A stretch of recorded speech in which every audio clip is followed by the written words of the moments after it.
Okay, thank you. It is now 7 o'clock. Welcome to the PFD meeting on February the 7th. I should read a short statement. In accordance with the Openness of Local Bodies Regulations 2014, this meeting is being live streamed and may otherwise be recorded, filmed or communicated on other media platforms. The recording of this meeting will be made available on the Council's YouTube channel shortly after the meeting. The councillors and officers in attendance are reminded to make full use of and to speak clearly into the microphones available at all times. A reminder that mobile phones should be put on silent mode. Those present at the meeting should refrain from taking telephone calls. Okay.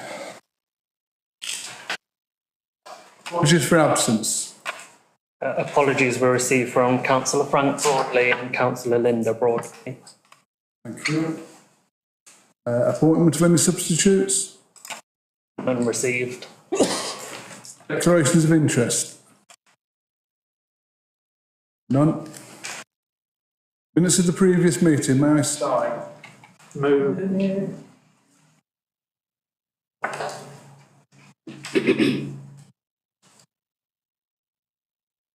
Thank you. Action list. There are no action list items from the previous meeting.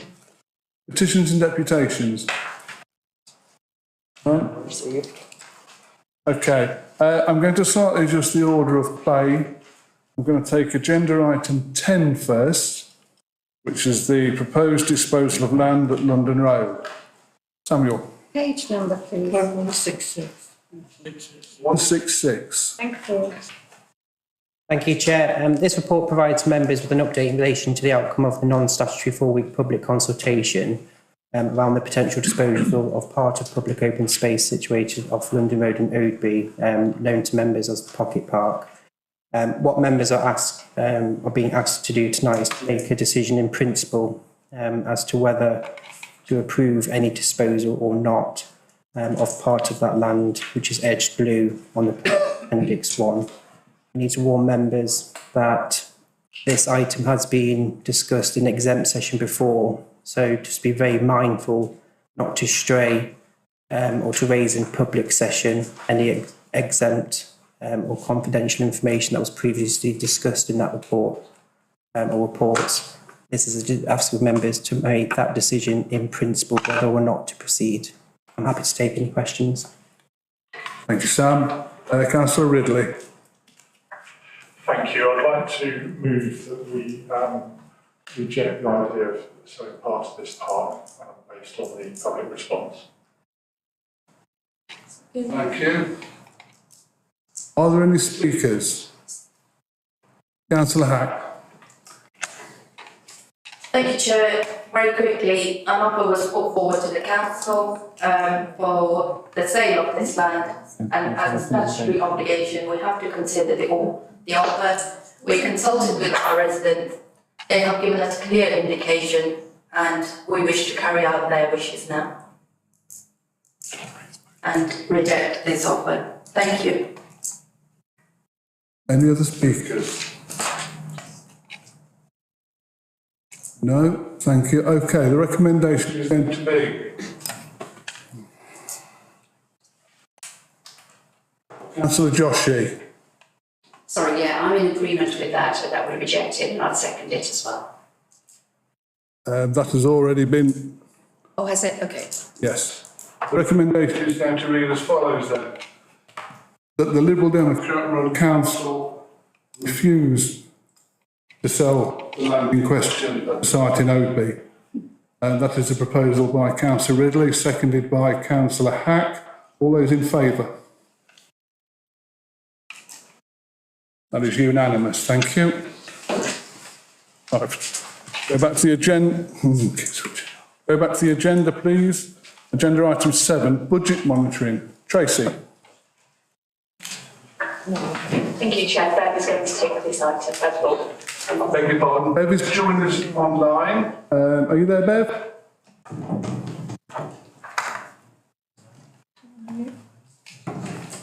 Good evening. Can you hear me? Yes, thank you. Thank you. Yes, a Good evening, Chair and evening members. Hello. To those I've not met before, I'm the new head of finance, and I've started in business in the beginning of January. It was my intention to be in person tonight. Unfortunately, I've tested positive for COVID. I do intend to be in person at future meetings, but obviously for tonight's meeting, it's not possible. I'll now summarise the main points in the Q3 budget monitoring report. Quarter 3 forecast position for the year on the general fund is a deficit of 425,000 compared to a revised budgeted balance position. Forecast overspend has reduced by 186,000 in the quarter 2 report. Actions undertaken to address and mitigate the overspend presented within the report. Quarter 3 forecast for the HRA is a total deficit of 294,000 compared to an original budgeted deficit of 50k. This is an increase in forecast deficit of 90k since the quarter 2 report. The report also identifies further earmarked reserves that are to be repurposed back to the unallocated general fund reserve that's set out in section 6 of the report. This has bolstered the general fund position to support our financial outlook that's set out in the budget report, which is then on the item 8 agenda of tonight's agenda. Spending on the Council's HRA and General Fund Capital Programme are continuing to make good progress. However, slippage has been identified to be carried into 23-24. That's detailed in section 7 of the report. The report also provides an update on the progress of the cost of living support proposals that were approved by full council in November 2022, which is detailed in section 3 of the report. So, Chair, I will take the report and I'm happy to take any questions. Thank you, Bev. Any questions, please? Councillor Hack. Thank you, Chair. So on page 13, it talks about NNDR pooling money. I just ask that when will the decision be made to actually distribute that money? Because as I understand it, that's been there for quite some time, and it's absolutely deplorable that that money is sitting there when the councils are cash strapped and the residents are struggling. So maybe perhaps my colleague on the right with his newly founded role would be able to convince his county colleague to distribute the money to actually where it is most needed.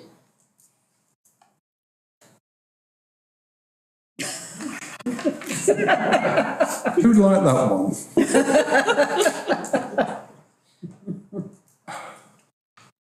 Go on, Tracy. If I just picked up from an opposite perspective, there are ongoing discussions with respect to the sharing arrangements of the pool. Those discussions have not concluded and are continuing at this moment in time. And this council will be party to those discussions and is party to discussions via our chief executive. Just in terms of the statement about councils or areas being cash strapped, I think just to shine a light really on a particular feature of the business rates pool in Leicestershire and the agreement is as such that the use of pool monies is around supporting growth within the area. And so any pool monies that are distributed are to be spent in line with that agreement, and that means supporting growth within the areas.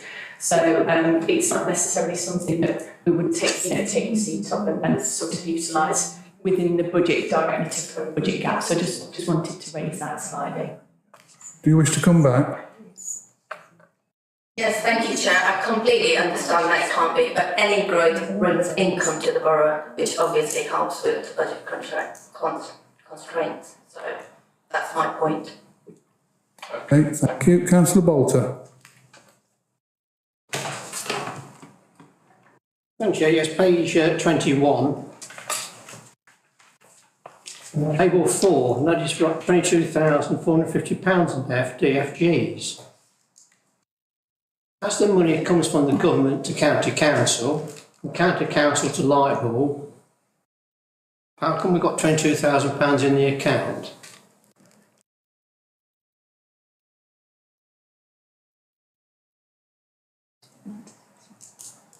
You want me to take that, Tracy? If you can, Bev, yes.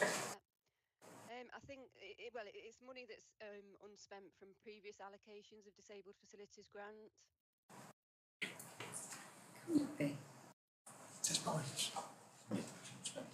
Okay, so where does it go now, Ben?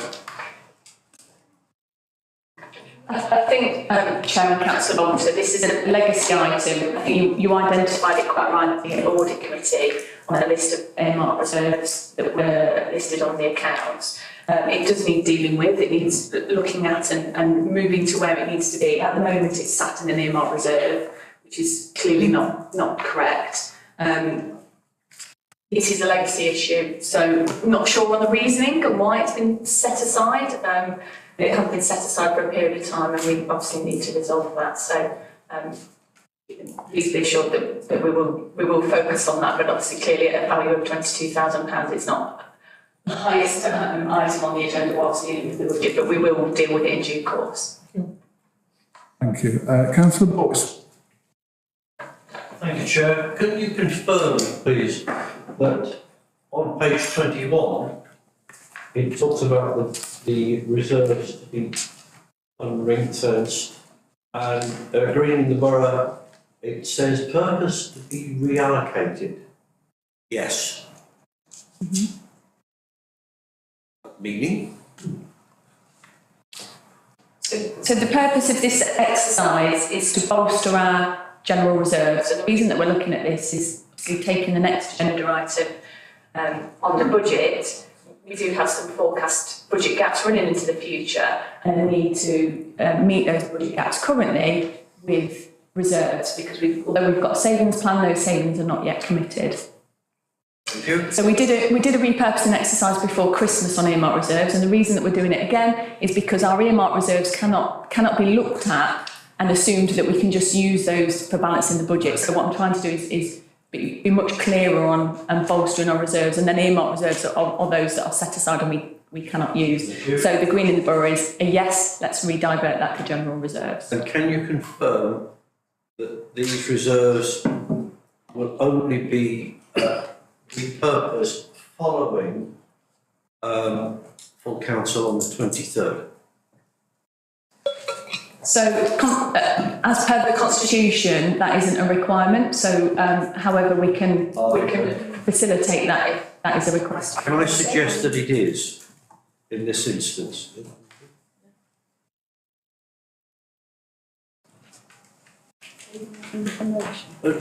Sorry, that's a genuine proposal. That's fine. Recommendation B is remitted to full council.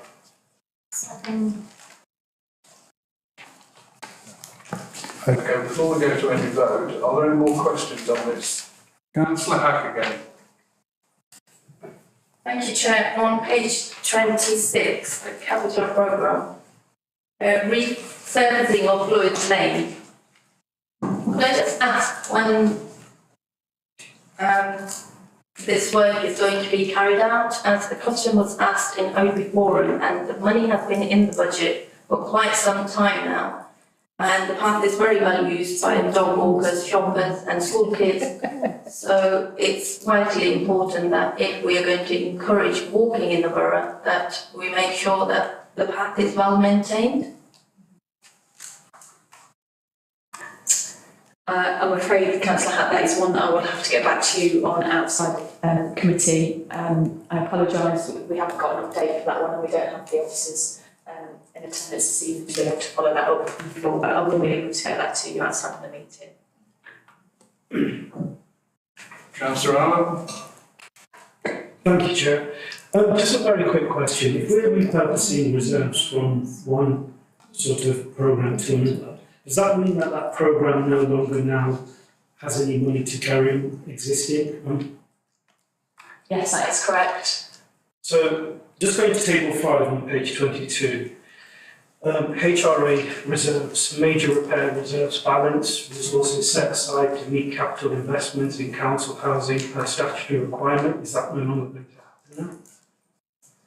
No, because there is not a yes in the column next to it where it says proposed to be reallocated. So that reserve will remain in place as it is set out in this report. Thank you. Any more questions on this? Okay, we move the recommendations. A, that we note the contents of the report, and B, ratifies the decision of the 151 officer to repurpose earmark reserves after the council meeting on the 23rd. That has been moved and seconded. All those in favour? That's unanimous, thank you. Okay, agenda item 8, please. Tracy, thank you. Thank you, Chair. So the report before you this evening is the intended final budget report, subject to some changes which will be made to the budget when it's presented to Council on the 23rd of February, that will be in response to the receipts of the final local government settlement, which we received yesterday, finalisation of the National Non-Domestic Rates Estimates, otherwise known as the NNDR1, and members' preferred position in respect of heating charges on the housing revenue account. So the report feeds back to you on comments received as part of the budget consultation. There were no comments received from statutory consultees, and there were 85 responses received as part of the public consultation. These are set out in the report. Changes that have been made to the budget since the draft position in December are set out in the report. Included within these is a proposal in respect of the future provision of the Community and Wellbeing Service specifically, and there is a specific proposal included in an appendix. So on the general fund, the final local government finance settlement published yesterday confirmed our funding position for next year. Although there were some changes, these are not substantial, and the council has seen only a minor change of around £2,500. And actually, just about 3 minutes to 7, Anne and I were just looking at an email that Councillor Boyce had received as leader from Michael Gove that actually shared something new that wasn't in the final settlement yesterday. So it's some redistribution of business rates surpluses that have built up over a period of years, and it looks like we might get an extra £10,000 based on that. So. So thank you for bringing that to our attention, Councillor Boyce, because that was another thing that hot off the press there. And as you can see, the nature of settlements was obviously still crunching the numbers.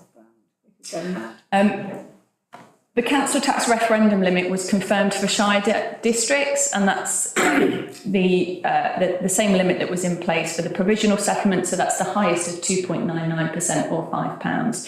So this means that recommendation C should now be read to mean that the PFD should only recommend to council to increase council tax by the maximum core referendum limit.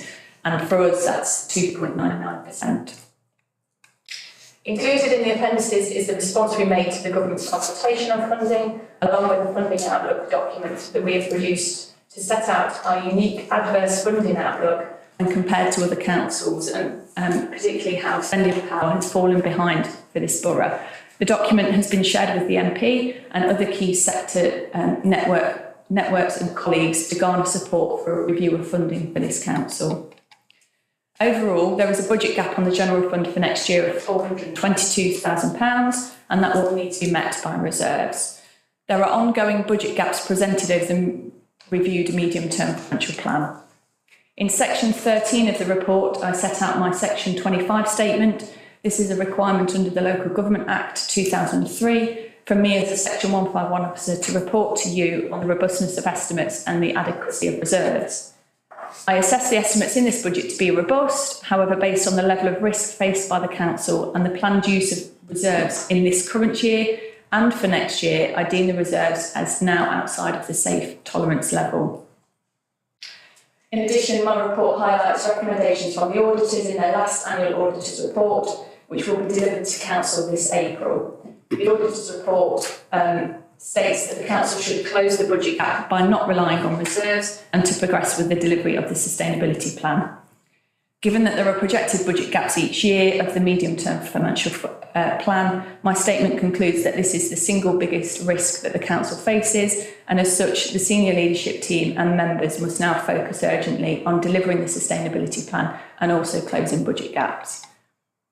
Finally, on the housing revenue account, the position for next year is also a budget gap of £313,000, and there's a small budget gap forecast on the medium-term financial projections for the HRA for the following year, and at which point it will revert to delivering surpluses. The final budget position is dependent on members' preferred position in respect of heating charges. So at the moment, what's set out in the report is assuming full cost recovery, and clearly the members make a different decision along with the options in the report, then that can change the budget gap position on the housing revenue account. Just by way of correction, recommendation F should read 2023-24 and not 2022-23, so apologies for that error.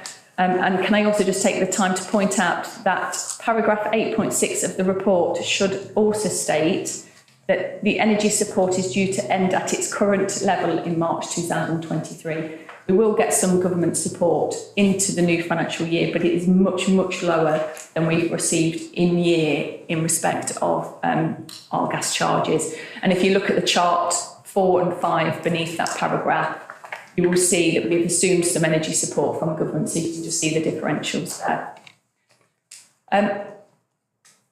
Finishing up on a positive, the housing revenue account reserves remain within safe tolerance levels, but as I set out in section 13, there are still some financial risks around the housing revenue account, like the general fund around rising interest rates, but then uniquely the cost of decarbonising the stock in the future, the ongoing volatility around energy costs, and the level of properties that are sold through right to buy. Thank you. Thank you, Tracy. If I just begin, I'd like to thank all the consultees who responded. They make a valuable contribution to how we get to the stage where we are. And we will do, at our request, they said we did report on our website, responding to some of the points that consultees have made.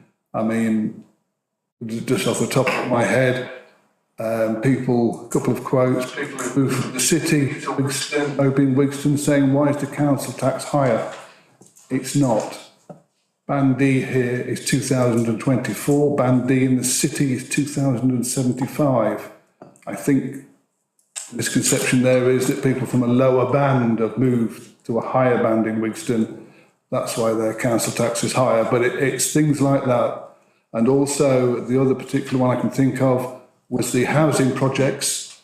We sort of specified Horsewell Lane. It's not just Horsewell Lane, it's housing projects in general that money referred to, not just Horsewell Lane. So it's things like that that we will respond to in the near future on the website. Any questions? Councillor Kaufman. Jeffrey. Thank you, Chair. Just a couple of comments. According to my newspaper, if you are running Croydon Council or Thurrock Council or Slough Council, you can, if the councils decide and need the money, can increase the council tax between 15% in Croydon and 10% in Thurrock or Slough. So my question is, what do you have to do in order to look at the books properly and put a proper council tax in if needed? Do you have to be a dodgy council in order to do that? So perhaps we ought to know if it's not being a dodgy council, perhaps we ought to find out what they're doing in order so that we can take back the decisions to ourselves. I'm following on your comments just now about a Band D house. If you take our immediate neighbours and you live in a Band D house, living in the borough of Oban Wigston is cheaper than living in Great Glen, is cheaper than living in the city, and is cheaper than living in Blayney or Glen Parva. So whenever anybody is telling us that, as was in the Mercury a few days ago, that we have the highest council tax in Leicestershire, it's absolutely wrong, because what they're forgetting to include is a precept by parish councils. And when people look at this, they have got to be reminded to look at like with like. So I'm proud to help in a borough that has the lowest council tax in the area. And that's, we really ought to be telling the residents, because I'm afraid some of the information I've seen going around is just either deliberately misinformation or accidentally incorrect. Thank you, Chair. I will take those as comments, not requiring a response from an officer. Any more questions? Councillor Hack. Thank you, Chair. Just a quick question on page 30. It mentions about the core spending powers of Shires Council. Just received just a little over 5% increase, and we are one of the most poorly funded councils. Ms. Bingham, you mentioned that you wrote to the MP. Did we receive an answer from our Member of Parliament? We have not. There's a bit of trouble with that one. Thank you. Any more questions?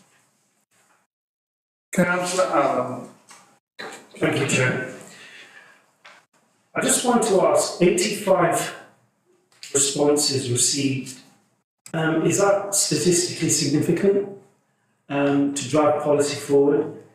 And the question I have for the Liberal Democrats is, how do they feel about reading some of these comments? Because honestly, this is the legacy that you've left behind. Some of these people are really, really upset.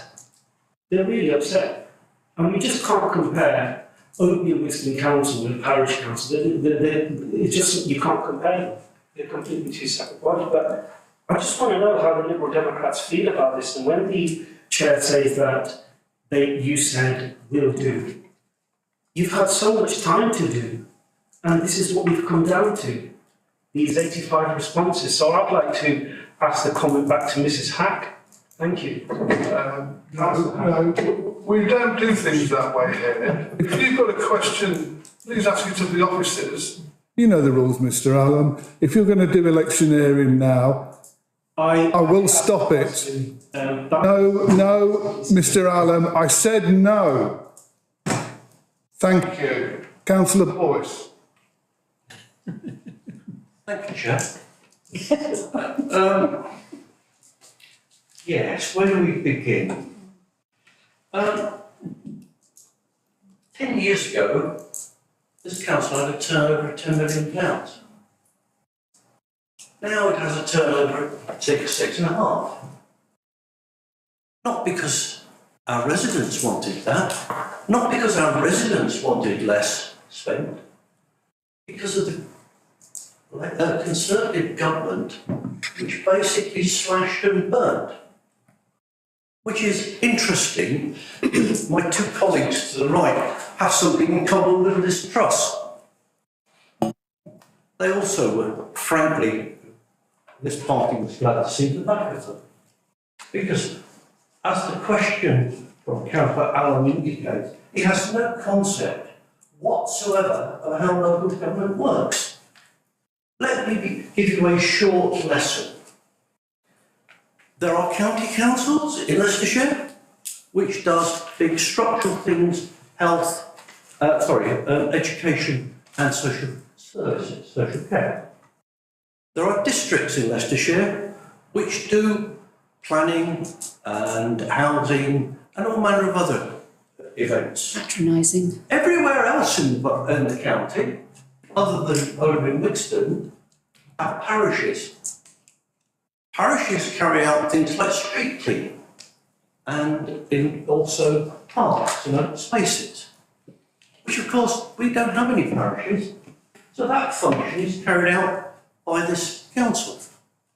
And therefore, unlike everywhere else run by the Tories in Leicestershire, our parish work is restricted to the 3% rise, whereas the parish precepts that Councillor Calvin talked about actually are unrestricted. So frankly, I would do some homework before you start asking stupid questions. Right, now if I can carry on with the... Patronising. Wait your turn. How are you allowed to say that? I can say what I like. You can always complain. So you can No, you do not cross talk. You wait until somebody's finished. If you wish then to speak, raise your hand. Carrying on, if I may. Capital Projects Subcommittee, I think that's a superb idea. Can I ask that the Constitution Group actually draw up terms of reference and that be included in the council structure from May onwards? That's that one. And we have this slightly difficult problem with the heating charge. And I think recommendation E is not clear enough. So can I suggest that from April 2023, the council will achieve full cost recovery on heating costs annually, with delegation to monitor quarterly and adjust accordingly. That obviously is to the appropriate officers. So with that, can I pass back to you, Chair? Thank you. Councillor Hackett next. Thank you, Chair. Just on the same point as Councillor Boyce, I think 2022-23 has been a tough year for many different reasons: rising energy costs, cost of living crisis, not to mention the mistake of previous Tory government wiping out billions from our economy with their economic policies and the wastage on PPE. But as a caring council, I think it would be grossly unfair to claw that money back from our residents. We are not going to put our residents in the position where they have to choose between eating and eating. So I would support Councillor Boyce's recommendation, but moving forward, can we make sure that we monitor those charges on a regular basis? Thank you. Councillor Allen, did you have your hand up? Yes. Yes, I did, Chair. The first thing I'd like to say, in with regards to the question that I put earlier, is how statistically significant is 85 responses received to drive policy forward? That was the question that I did originally ask, and I didn't get an answer to that, Chair. Tracy? So 85 responses as a proportion of, and I've just taken a figure of 57,000 residents, which I think is about right last time I looked on NOMIS data, is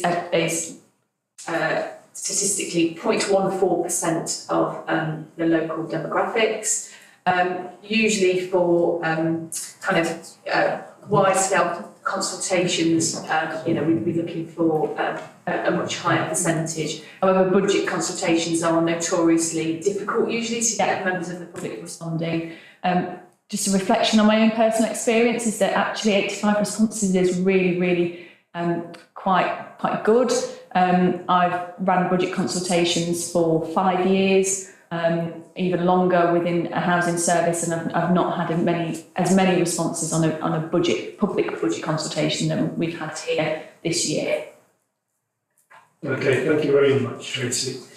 I'd also like to note that whether it be my comments or what I've said, stupid was the word that was used, and I think language like that shouldn't be tolerated either, Chair. But also, some of the points that Councillor Boyce raised, in terms of the charges in HRA accounting, particularly when it comes to energy, I do also feel that a quarterly way of looking at that would be a sensible way, but we haven't done that for a long time. It's sensible now, but it wasn't sensible before, and I think that is sensible. But one of the key features that I read in here is where's the growth? If we go to page, and I'll just bring this page up, page 34, chart 1, total spent on core statutory and discretionary services. Non-statutory, look where it is. Now, I understand that there is a limit to how much housing stock we've got and to raise finances there, but what about the businesses? What about growing the businesses? Has there been any attempt there to actually grow our businesses and get them to help us out of these deep reserves that we simply seem to be falling right into? That's my question. Any response, Tracy? So I think the chart one is showing that on aggregate our non-statutory services and discretionary services bring in just around £600,000. But I think the message there is that they're on aggregate, so the data is somewhat skewed, and this is an incremental. This is a first step in supplying members with more detailed information around the cost of individual services, and ties in with the sustainability plan, and in particular the service review project that's just about to commence. Part of the services that make up that non-statutory position are car parking, selective licensing, so obviously some big, income earners there for the council, but then that's offset by other areas of spend that don't generate an income, or certainly not a direct income, like the economic regeneration team, for example. So although we spend on the economic regeneration team, there's clearly an indirect indirect benefit there of supporting businesses and then looking to, keep the local economy prosperous, and then that is circular economy comes back to the council by way of business rates and so on. Am I able to respond to your question in full? I think not. I think it's probably a too broad a question in terms of what are we doing about growth. We, as a council, with UKSF companies, will be taking forward a number of different business support and economic stimulus for the local economy with those UKSF monies. As an officer responsible for the economic regeneration team, I will be bringing forward over the next year a new economic development action plan and strategy. So there are plans in place, but yeah, I think I probably need to ask you to sort of hone in for a bit more of a targeted question. Thank you.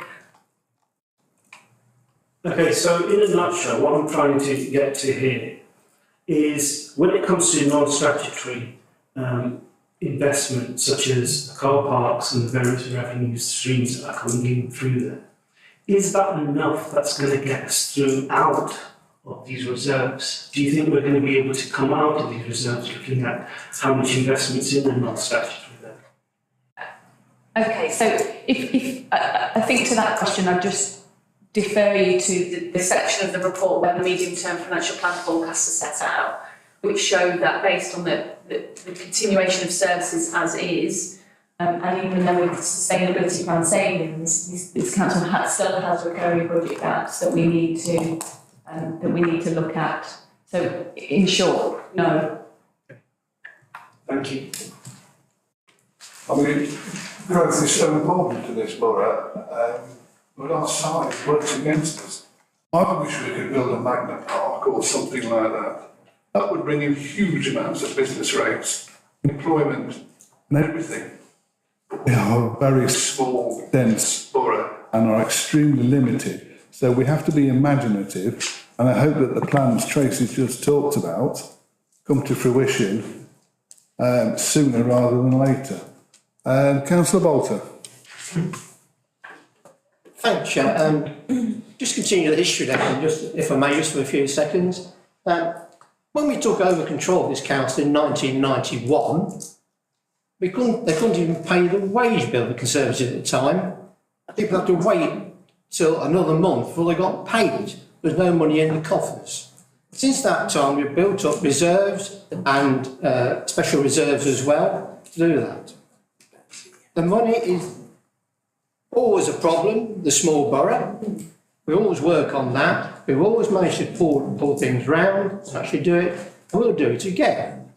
I'm not too concerned about the present time because the only on board to actually increase the amount of money we get, and things are ongoing. But we're not alone. Many districts, councils throughout the country are in a similar situation. It all boils down to the fact that the central government has starved local government of funds over a number of years. Originally, government paid councils around 70% of the cost of running the council. The council had to raise 30%. Now that's all gone. We've now got to raise almost all the money internally in our own way. And that's the big difference to what happened in the past. Also, don't forget, housing revenue account is ring fenced. No money can come out of it, no money can go into it. So you can't dip into those reserves housing revenue account. It's a separate business. Over £4 million business, by the way. It's quite a big business. So bear that in mind. Don't start thinking about you can eat into housing revenue account. It's a different budget. You can't touch that. As you said, it is at the moment in deficit. It won't be in 2 years' time because plans are on board to put that right. And we're a bit tight to financial control. That is being done. Regular meetings now taking place between housing manager and finance on a monthly basis to make sure things are in the right place at the right time. It's skewed a bit this year because of the revaluation of central support costs. It's around £200,000 in taking out revenue support grant, housing revenue support to central services. So that's a lot of money taken out as a revenue account as a one-off thing. But that is if that's the true cost of running the service, that's it. We come to heating charges. Yes, we normally set the heating charges once a year when we set the rent. That's been fine for the last 20 years. Things are different now, is that heating charges now go up. As you all know, on a fairly regular basis, things are going up, not coming down. So to set the heating charge once a year is not now a viable option to consider. So we are looking at a quarter options now, which I think is sensible to do. It takes some time to feed it through, but I think that's the way to do it in the future. And we're going for 100% recovery in the next financial year. Now, that means things will be going up, but if the government projections are right, it'll also be coming down. So if you do it on a quarterly basis, things will vary. That's going to be explained to the residents, the tenants, and I'm sure that the housing officer will actually do that quite easily. In the meantime, housing revenue account will have to absorb the heating charges until the end of the financial year. There's no other way around that because we can't work any other way. With that, Chair, I'll keep quiet now. I think enough's been said, but I think that a bit of history goes an awful long way, and I'm quite convinced that this council will oversee this problem, resolve the problem, and be going forward a number of years' time. Thank you. Councillor Hack. Thank you, Chair. Very quickly, regarding the growth plans and projects, I mentioned earlier on LNDR Hall. That is specifically for the growth project. And if that money is sitting there doing nothing, we can't complain about growth projects. So get that sorted if you're going to, Mr. Allen. Can you please direct questions or comments through me? Thank you, Chair. Thank you, Councillor Hack. Councillor Bentley. Thank you, Chair. Through you. I would like to just make a couple of comments regarding the consultation responses. Having been in this council for quite a number of years, classed as one of the old school, even though I'm not that old. New boy. We have always consulted with our residents and we've always listened to them. Sometimes, because of statutory obligations, we have to do things that we don't really want to do. But having read quite a few of these responses, I think they're quite good. It tells us what residents feel, whether it's negative or positive. We haven't put anything in here that isn't correct. If it's a negative response, it's in here. It can be read by anybody. So we're listening to them. And when we do we've listened, we've done bits, residents will see that we are listening. It also actually shows that quite a lot of our residents are quite happy because they've not felt the need to respond. And whether or not I get an odd from across the way, I don't care. We always listen to our residents. This proves it. The only thing I will say with regard to what's been said through you, Chair, is that a councillor who is now part of the opposition had the opportunity to really influence what he feels. And he's declined that now and moved into opposition and is then starting to throw accusations across the floor at other councillors that have been working very hard over a number of years with officers who work very hard doing their work. We do support businesses, we do support the residents, we support the officers in their work. And I think it's not right that moving across suddenly allows you to start saying all sorts of things that are unnecessary.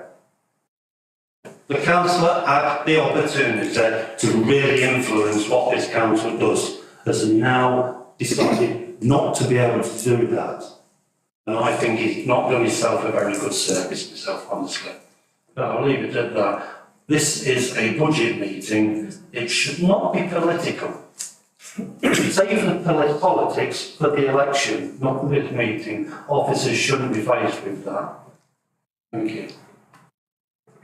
I couldn't agree more, not just officers, but the public having to sit through this, and we're here to do a budget meeting. And I'd like the budget to be talked about, discussed and questioned. So we're going to carry on. I've got one more speaker, that's Councillor Joshi.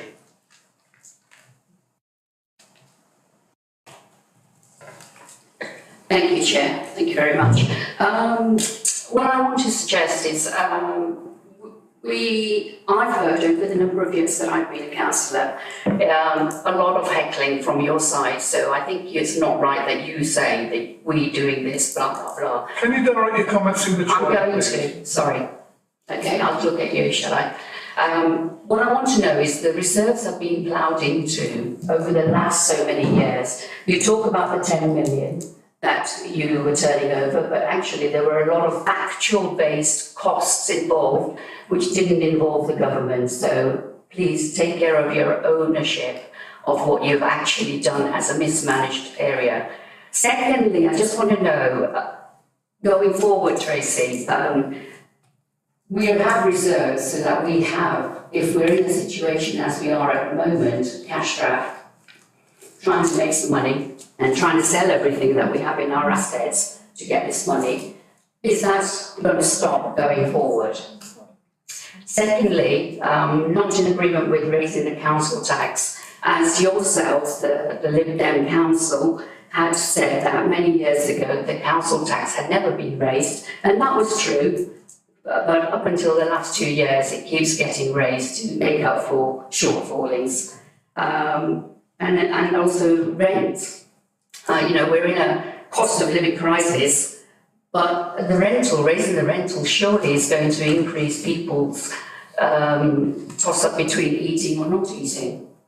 So my question is, are we still going to carry on dipping into the reserves? I hope not, because we have a very agile, very important and a very adept finance team. But it shouldn't be dictated by dipping into the reserves by whoever. Tracy. Thank you, Chair. So if I take the question around reserves firstly, so if we just refer you to chart 3, which is on page 40, that sets out two things in one chart. So on the left-hand side, the axis runs from £1.5 million at its highest down to a negative 1 million. And the blue and green bars relate to that left-hand axis. So at the beginning of the 23-24 financial year, the council was due to open with reserves of just over 1.4 million. That is on the basis that those reserves that are repurposed are agreed and ratified by council now. The reserves that are used this current year, 22-23, are in line with the report that you received earlier around the Q3 position. So those opening reserves, April 2023, just over 1.4 million opening reserves, and the closing reserves, because there's a budget gap in year, 422,000. So the closing reserves are obviously lower. That green bar is then matches the blue bar for the following year, opening reserves, and then reserves again dipped into to balance the budget in the following year. And that pattern continues until we get to 2026, 27, where you can see the blue bar is a positive value and the green bar is a negative value. And what that is saying is that if these forecasts are true, we will have exhausted reserves within that year.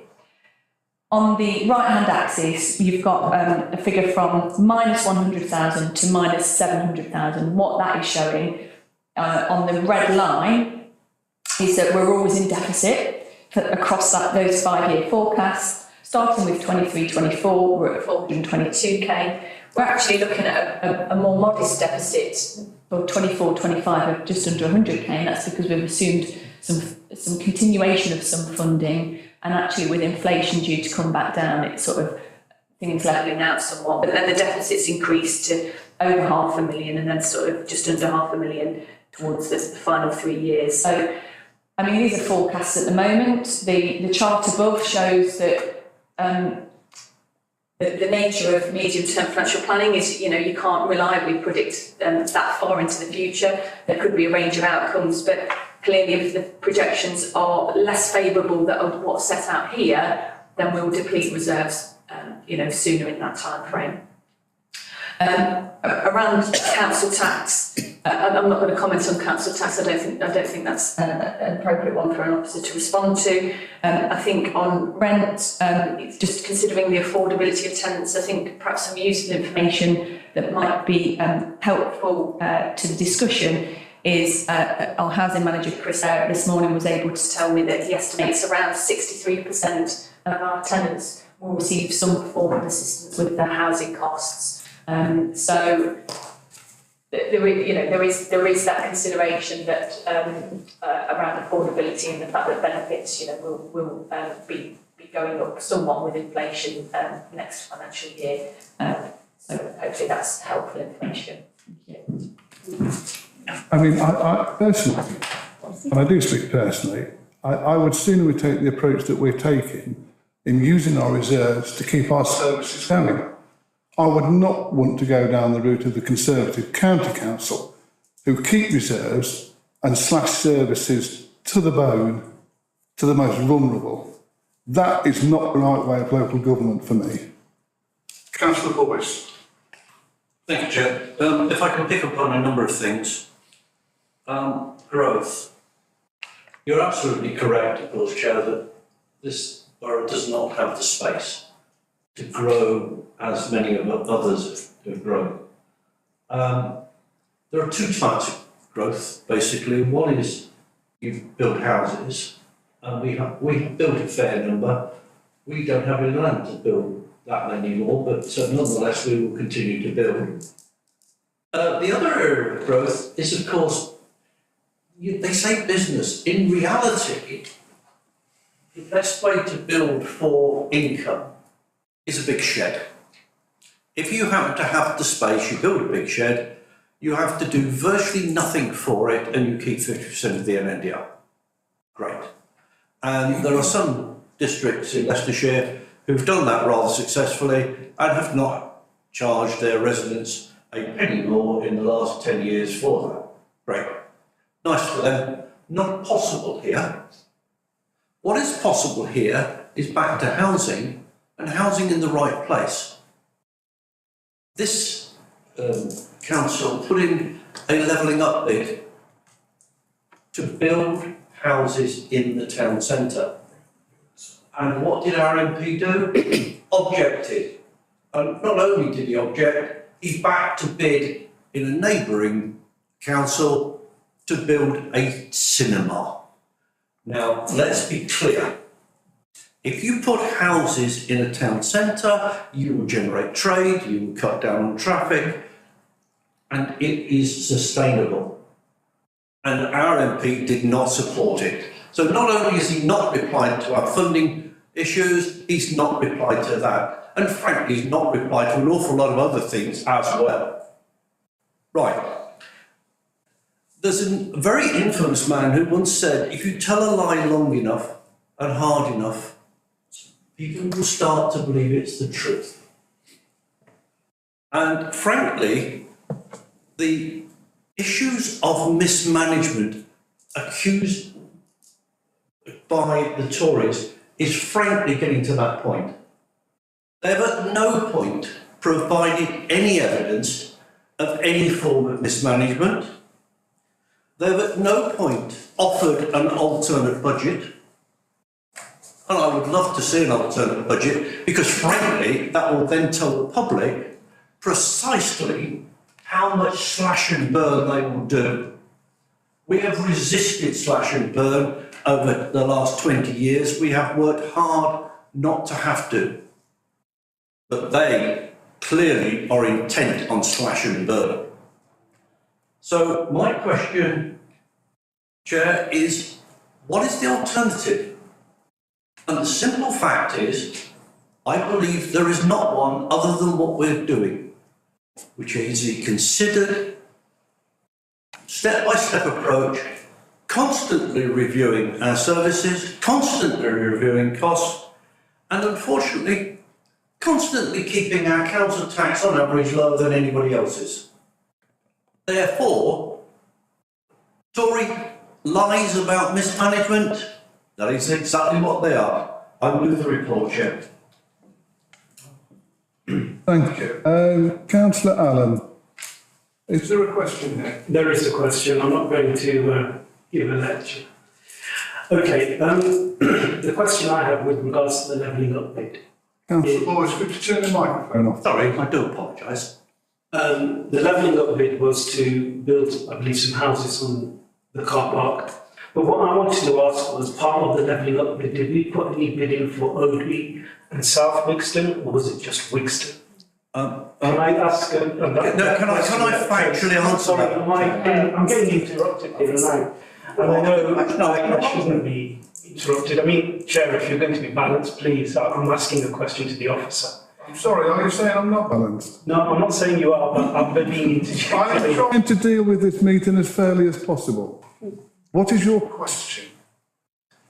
So my question is to Tracy, the officer, is part of the levelling up bid. Point of order. That is not an officer question. That is a question of policy. That is a question for members. And I, as a leader, am more than happy to answer that. It is not a question for an officer. Then would you like to answer it, Councillor Boyce? I would be more than delighted to answer it. The question was, why was Oadby and South Wixton not included? The simple fact is that our principal town centre is Wixton. That is an accepted fact. And to provide growth in Wixton made perfect economic and business sense, and that's why we applied there. If there had been opportunities in Wixton, South Wixton and Oadby, we would have done that. We were entitled to one bid, we made one bid. Thank you. You want to come back? Yes, I do. Well, do you know what, Chair? I think... what? You've got actually some... Councillor Boyce. Sorry, Your Worship. Worship. Worship? Yeah. However you wish me to be, but you will let Councillor Allen finish. Thank you, Chair. I think Councillor Boyce has just answered my question. I was going to ask Tracy, and Councillor Boyce has just told me that Oadby and Wixton have not been part, South Wixton, sorry, have not been part of the bid. And that's all I wanted to know. Thank you. Thank you. Right, are there any more speakers before we... Councillor Lloyd. Sorry, it's interesting to listen opposite. Committee of Trust and Integrity now, as far as I'm concerned, doesn't fit over there very well. But coming back to some of the comment made about position what are you doing when it's what you do for growth. Can I just point, you may want to ask the leader of the opposition to say, well, there's an opportunity here to get involved and getting and start being positive with the businesses by sitting on a play shaping working group, which is about developing. It says here, nomination declined by the Conservatives. So perhaps maybe they want to reconsider that. Perhaps the person who's making those comments might want to sit on that panel 12 to develop that. Secondly, and they talk about it's 85, and talk about consultation, and 85 realistic. To remind them that the Police and Crime Commissioner, when he did his consultation, Oakham, I should say, Leicestershire, I think had less than 200 replies.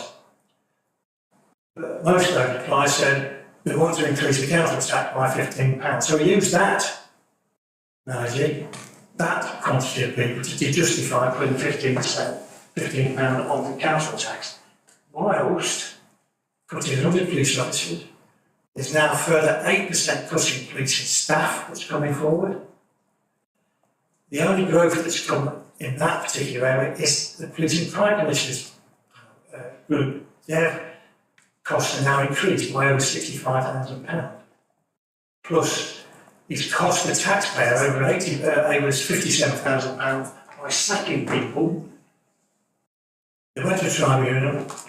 He said he don't want to go to tribunal, he'll settle out of court, and it's cost the taxpayer £57,000 because on his own comments. I'm sorry to interrupt, Councillor Lloyd. Can you get back to the agenda, please? I will, but I think it's important that the people opposite, the people out there get to know that trust and integrity is a very vital thing for me.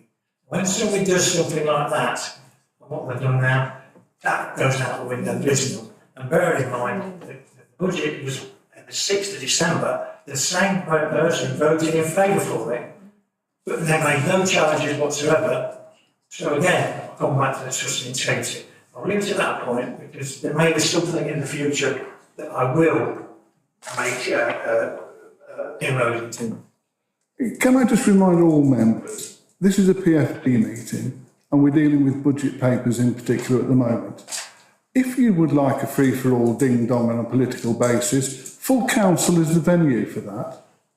I'm more than happy for you to kick lumps out of each other there, but I would like you to treat the officers with respect, all of you, and get on with the agenda. There are no more speakers. I am now going to go through the recommendations one by one, just to make it clear. Right, recommendation A. Notes the 151 officer statement. I move that. Is there a seconder? I'll second it. Councillor Lloydell. All those in favour?